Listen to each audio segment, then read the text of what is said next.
대형차를 동원해 끌어당겨보지만 꼼짝도 않는 와이어. 다른 방법을 찾아야 한다.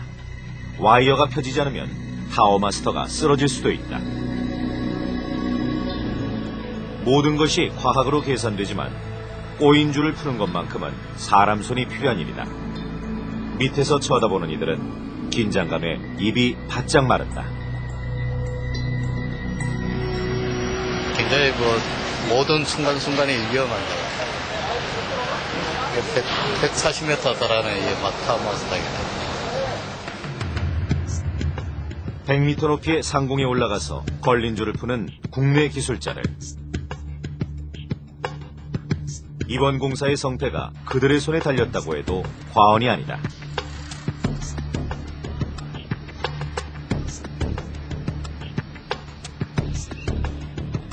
모두가 숨죽이고 기다리는 사이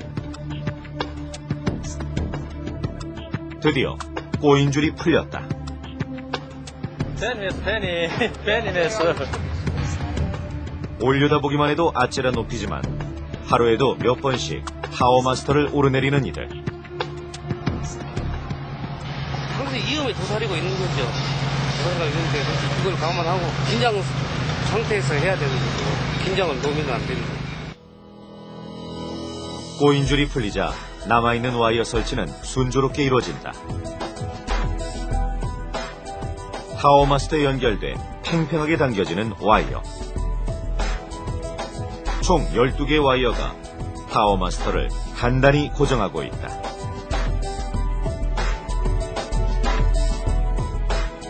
이처럼 대형 기기들이 들어서는 현장에서는 집안 또한 단단해야 한다. 하지만 이곳의 지층은 습도에 따라 부피의 변화가 큰 팽창성 지층. 물이 잘 빠지지 않는 진흙펄 같은 곳이다.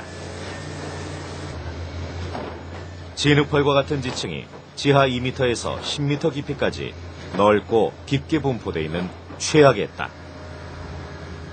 대형 기기의 무게를 버티지 못할 연약 지반으로 이대로 공사를 진행하는 것은 불가능했다. 이게 블랙소일이에요, 블랙소일. 블랙소일에서 완전히 항구로 치면 진흙벌 같은 거죠. 진흙벌이 안에서 뭉쳐갖고 물이 여기서 한번 잠기면 물이 도망을 가지 않아요. 물이 빠지지 않습니다. 만약 인도 현장의 집안에 그대로 플랜트를 건설할 경우 어떤 문제가 생기게 될까? 일반 흙과 인도 현장의 블랙 코튼 소일을 비교해보자. 같은 양의 흙에 물을 부어봤다. 물을 붓자마자 물이 아래로 흘러내리는 일반 흙과는 달리 블랙 코튼 소일은 물 빠짐이 거의 나타나지 않는다. 흙 입자가 0.05mm 이하의 세리뿐이기 때문이다. 완전히 건조한 블랙 코튼 소일을 물에 담그면 시간이 지남에 따라 가는 흙 입자의 표면에 물 분자가 달라붙어 2배 이상의 부피로 팽창한다. 팽창했던 블랙 코튼 소일은 마르면서 균열이 심하게 발생한다. 만약 건기가 계속된다면 균열은 2에서 3m까지 깊어진다. 이런 흙이 분포하는 지역의 특성은 건기하고 우기가 뚜렷하기 때문에 우기에 비가 많이 왔을 때는 많이 팽창하고 또 건기에 비가 적게 올 때는 수축을 해서 균열이 생깁니다. 우기에 집중적으로 비가 쏟아지는 인도의 기후. 특히 2010년의 경우 평년의 3배에 달하는 엄청난 비가 쏟아져 공사에 막대한 차질을 빚었다. 우기가 6월 달부터 9월 달까지 몬순이라고 하면서 있는데 그 1년 강수량의 약 90%가 그때 집중이 되고요. 우기 때가 되면 물이 잘 빠지지 않아 물범벅이 돼버리는 현장. 우기와 건기가 반복되면 균열이 발생해 집안이 갈라질 수도 있다.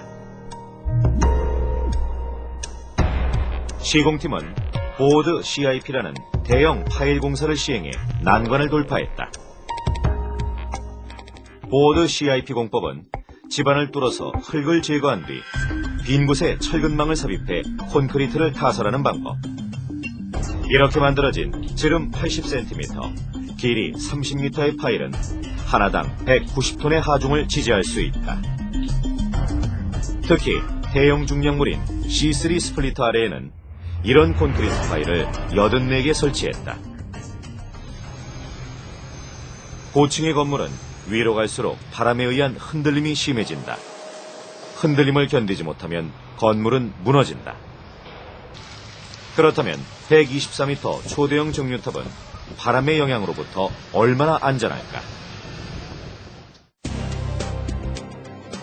초고층 건물의 경우 무너짐을 방지하기 위해 바람의 영향을 최소화할 수 있는 디자인을 선택한다. 818m의 세계 최고층 건물인 버즈 두바이가 위로 올라가면서 면적이 줄어드는 이유도 바람을 교란시켜 바람의 안전한 구조를 만들기 위한 것이다.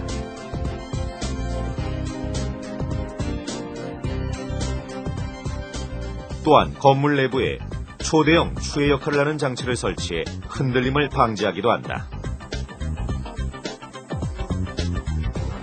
장치의 모형을 보면 U자형관에 물이 채워져 있다. 같은 충격을 줄 때 물탱크를 올려놓은 모형과 그렇지 않은 모형은 흔들림에서 확연히 차이가 난다.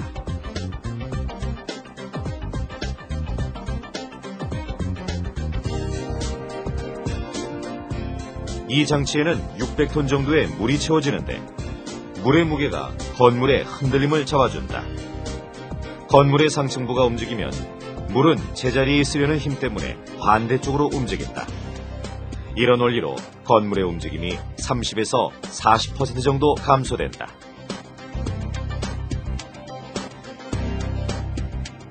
초대형 정류탑의 경우는 어떨까? 바람이 불 때 정류탑 꼭대기의 흔들림은 같은 높이의 일반 건물에 비해 2배로 심해진다.